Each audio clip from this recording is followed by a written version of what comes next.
ভালোবাসি। Alright, I am sorry. এই ব্লেজারটা আগে তো কখনো দেখিনি। তোমার নাকি? জানতাম। পুরো ইউনিভার্সিটিতে বলে বেড়াচ্ছ তুমি আমাকে ভালোবাসো। একই ইউনিভার্সিটিতে পড়লে সবাই সমান হয়ে যায়? কি করে তোমার বাবা? শুনেছি কৃষি কাজ করে, তাও নাকি অন্যের জমিতে।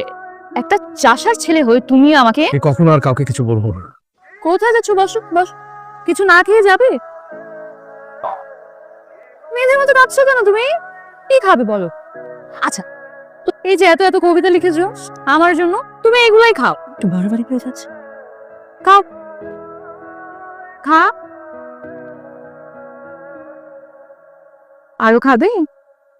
খাও খাও। শিহাব, সেই কখন থেকে জানালার কাছে দাঁড়িয়ে আছিস, বড়লোকের মেয়ের সঙ্গে ডেটিং করতে গিয়েছিস, কই এসে তো কিছু বললি না? রঞ্জু ভাই, আমি তো একটা চাষার ছেলে। একটা চাষার ছেলে হয়ে এত বড় লোকের মেয়ের সাথে প্রেম করার স্বাদ আমার কি করে হলো? আমি এত বড় ভুল কি করে করলাম? তো কি কি হয়েছে? আমি সত্যি একটা বোকা। আমি এরকম করিস না, প্লিজ বল আমাকে। ছোটবেলায় পড়িসনি জসিমউদ্দিনের সেই কবিতা?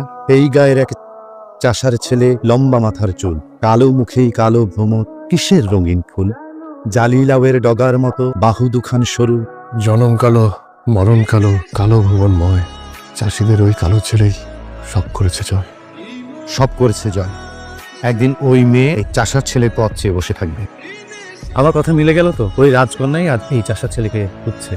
গল্পটা বল শুনি, তোকে খুঁজছে কেন? ঝিমঝি, সামনে মাসে করোনা রোগী আমার শিহাব হাসপাতালে আছে। কথায় কথায় কানবে না তো মা, দেখো ভাইয়াও বাসায় ফিরে আসবে। কতদিন শিহাবকে দেখি না। আপনি তো বাড়ি যাওয়ার কথা। বাহ, সবকিছু ঠিকঠাক আছে, কোনো সমস্যা নেই। খুব সতর্ক থাকতে হবে। এই ভাইয়া, তুই কি আশ্রমে? নিয়ে যা, খাবে না। এখন আমার শরীরে অ্যান্টিবডি আছে, বুঝছিস? আমার প্রোটিন দরকার। আমি কিন্তু মাকে ডাক দিব। ফেসবুকে আমি একটা পোস্ট দেখলাম, একজন কোভিড পেশেন্টের ইমার্জেন্সি মনে হয় প্লাজমা লাগবে। আপনি কি কোভিড পজিটিভ ছিলেন? 2 সপ্তাহ হলো সুস্থ হয়েছি। পেশেন্ট আপনার কি হল? আমার বসের মেয়ে। কখন লাগবে? আমি কালকে আপনাকে নিয়ে আসবো। আচ্ছা, তাহলে আমি আমার ঠিকানাটা আপনাকে টেক্সট করে পাঠিয়ে দিচ্ছি। আমার নাম Shihab. Thank you so much.